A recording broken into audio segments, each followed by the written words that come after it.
မယ်လားဗျာဒီမင်းညကိုကျင်ကိုတွေဆန်းလာလဲပေါ်လေရေးကြရထင်ပါတယ်ဒီညကိုလည်းကျွန်တော်ကြိုက်ပွဲလေးရွေးချယ်ထားပါတယ်ဒီညမှာတော့ကိုကျင်ကိုတွေကျွန်တော်နှစ်ပွဲရွေးချယ်ထားပါတယ်ခုရက်ပိုင်းဒီကျွန်တော်ဖရီပွဲတွေနဲ့ငယ်ကြာလာဖြစ်တဲ့အတွက်ဒီကျွန်တော် user တွေလည်းကျွန်တော်ဒီတော့ပေးတဲ့ပွဲအောင်မင်းကျွန်တော်ဒီ user တွေကိုဆိုကြပါတော့ဒီနှစ်ပွဲပေးတဲ့အနေထားမှာတစ်ပွဲအောင်တစ်ပွဲရှုံးအဲ့လိုမျိုးတွေဖြစ်နေတဲ့အနေထားမှာတိတ်ပြီးအဆင်မပြေခဲ့ဘူးကျွန်တော်အခုရက်ပိုင်းပွဲတွေလည်းနည်းငယ်လွဲနေတာကိုကဝင်ခံပါတယ်ဒီကျွန်တော်တို့ကန်ရ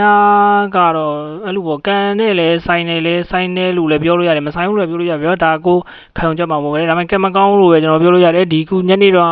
နေ့လယ်တော့ဒီကျွန်တော်7 နာရီခွဲပွဲဒီကျွန်တော်9ဘောပေးထားတယ်ကျွန်တော်ဂျယ်လီ3ဟိုမှာဂျယ်လီ2ကပွဲဆိုလဲဒီ15မိနစ်ကို11ကအတိုင်းပြီးပါတယ်ဒီမနေ့ကတော့ဒီကျွန်တော်တို့ဒီကျွန်တော် user တွေကိုပေးတဲ့ဒီမဲပုံး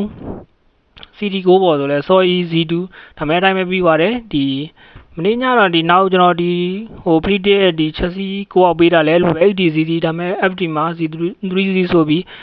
ပြပါတယ်အဲ့လိုဖြစ်နေတာဗျာဒီကိုကန်မကောင်းဘူးလို့ပြောလို့ရတယ်ဒါမဲ့ user တွေကတော့မနေ့ညတော့ငါဒီတပွဲနိုင်တပွဲရှုံးဖြစ်ခဲ့တယ်အဲ့တော့တည်ရတော့ဖြစ်ခဲ့တာပေါ့ဗျာဒါမဲ့ကျွန်တော် user တွေကိုကျွန်တော်အပေါင်းပြစေခြင်းတဲ့အတွက်ဒီလိုရလက်တွေထွက်လာတော့ကိုတော့ဒီသိပြီစိတ်မကောင်းဖြစ်ရတယ်ဒါကြောင့်မလို့ဒီကျွန်တော်ကူပြန်လဲပြီးတခြားကြိုးစားထားပါတယ်ဒီကျွန်တော်ပွဲရွေးချယ်မှုကိုပြန်လဲရှော့ပါမယ်ဘယ်လိုရှော့မလဲဆိုတော့ဒီကျွန်တော် user တစ်ပွဲ free တစ်ပွဲuser 2ပွဲ free တစ်ပွဲ3ပွဲလောက်ပဲရွေးတော့မယ်လို့ကျွန်တော်စဉ်းစားထားပါတယ်ဒါကြောင့်မလို့ဒီကျွန်တော် Telegram မှာတော့ဒီညအတွက်ဒီပွဲကြီးတွေကတစ်ပွဲကျွန်တော်ရွေးချယ်ပေးထားပါပြီဒီ user တွေအတွက်ပေးမယ့်2ပွဲကိုကျွန်တော်ဒီ TikTok မှာတစ်ခါတည်းတင်ပေးလိုက်ပါမယ်ဒီပထမဆုံးပွဲကတော့ဒီကျွန်တော် VRO နဲ့ဒီ OVD တို့ရဲ့ပွဲလေးပါဒီပွဲမှာကျွန်တော်ဒီ OVD ဝေးခွင့်မှာဒီVRO တို့အိမ်ခွင့်ကနေပြီး1ပေါင်းဒီ15ပြားစားဒီကိုပေါင်းနှလုံး35ရှုံးလို့ပေးထားတယ်ဈေးတန်းနေထားရဆိုဖြစ်တော့ဖြစ်နေတယ်ဒါမဲ့ဘယ်လိုပြောမလို့ဒီအသင်းအမေရဆိုတော့ဒါကဖြစ်တဲ့ဈေးတန်းမဟုတ်ဘူးဒါမဲ့ဒီလက်ရှိဒီကျွန်တော်တို့ VRO ဈေးတန်းရမ်းရှုံးနေတဲ့အနေထားမှာဒီဈေးပေးတာကကျွန်တော်အများကြီးစဉ်းစားကြရတော့မလို့ဘူးဒါမဲ့လည်းဘယ်လိုပြောမလို့ပြီးပါနေနဲ့ဒီဈေးပေးပြီးကိုပေါင်းဈေးဒီဈေးလာတာတော့ဒါလုံးဝကို body ဈေးနဲ့ကိုပေါင်းဈေးမတားမှုရှိနေအနေထားမှာကျွန်တော်ကတော့ဒီ OBD ကိုပဲကြိုက်ပါတယ်ဒီပြီးပါနေနဲ့ဒီစပိန်လာလီဂါပွဲစဉ်10ပွဲလောက်ဈေးတန်းရှုံးထားတာတွေ့ရတယ်ဒါကြောင့်မလို့ဒီတော်တော်များများကဒီနေ့တော့ဈေးတန်းအောင်မယ်ဆိုတဲ့အတွေးနဲ့ပြီးပါကို like ရိုက်မဲ့ညီကိုတော်တော်များမယ်လို့ကျွန်တော်ထင်တယ်ဒီနေ့ထားမှာတကယ်လို့ပြီးပါသာသူဈေးတန်းအောင်မယ်ဆိုကိုပေါင်းဈေးဒီအနေဆုံးနှလုံး50ရှုံနှလုံး60ရှုံလောက်တော့လာသင့်တယ်လို့ကျွန်တော်ထင်တယ်ဘာကြောင့်လို့ဆိုတော့ဒီပြီးပါ2စီဆိုကျွန်တော်တို့ဒီကိုပေါ်သမားတွေအတွက်လည်းကျွန်တော်တို့ဒီပြ40လောက်ဒီတိုင်းအတွက်ကြက်မယ်ဗျာခုကဒီဘယ်လိုပြောမလို့ဒီ body ဈေးအပြည့်ရရင်2စီဆိုရင်ကိုကျွန်တော်တို့ဒီကိုပေါ်သမားတွေကကျွန်တော်တို့ဒီ35ရာခိုင်နှုန်းပဲရှုံးတော့မယ်ဒါကြောင့်မလို့ဒီဒါကမဖြစ်သင့်တော့ဘူးလို့ပဲထင်တယ်လောက်ဈေးတမမျှတဲ့အနေထားမှာကျွန်တော်ကတော့ဒီဘီဝါဦးတို့ဒီညလည်းကြေးအောင်မယ်လို့မထင်ဘူးအလွန်ဆုံးကတကိုးပဲနိုင်မယ်လို့ကျွန်တော်ထင်တယ်ကျွန်တော်ခမန်းချက်က1-1လောက်ပဲသွားမယ်လို့ထင်တယ်ဒီဒါကြောင့်မလို့ကျွန်တော်တို့ဒီ15ပြားရင်းပြီးOBD ကိုနေကြပါတယ်ဒီနောက်တစ်ပွဲလေးကလည်းဒီကျွန်တော်တို့စပိန်လာလီဂါပွဲစဉ်ဖြစ်တဲ့ဒီဆက်တာဗီကိုနဲ့ဒီဘာစီလိုနာတို့ရဲ့ပွဲလေးပါဒီပွဲမှာလည်းဒီစပိန်လာလီစတာဘီကိုအိမ်ခွင်းမှာဒီဘာစီလိုနာတို့ဝေးခွင့်နေပြီး1ပေါင်း55ဆိုဖွင့်ပေးထားတယ်ဒီဈေးတန်းကတော့ရမ်းပြော့ပါတယ်ဒီ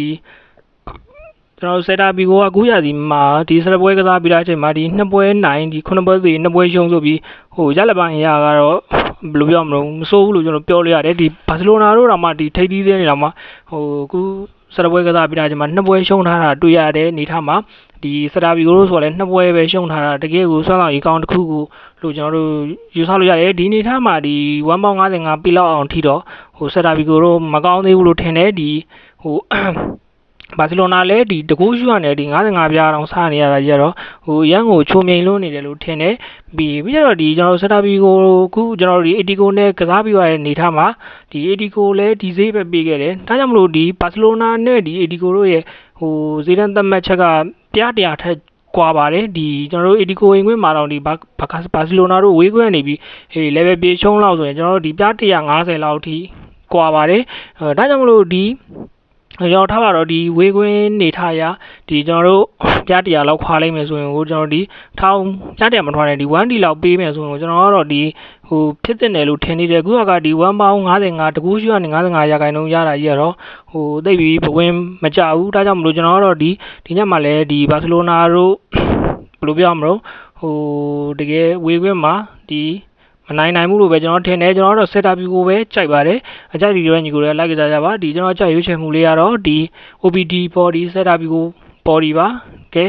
မနေ့လမ်းကြအောင်ဗျာဒီကျွန်တော်စီမှာလာအောင်ဆိုကြတဲ့ညီကိုတွေအတွက်ကလည်းဒီ39 9689 မှာဒီလာအောင်ဆိုတဲ့နိုင်မှာလည်း Telegram မှာရောပိုင်မှာရောဒီနံပါတ်ပဲဖြစ်ပါတယ်ဒီ TikTok ချက်မှာလည်းလာအောင်ဆိုတဲ့နိုင်ပါတယ်ကဲ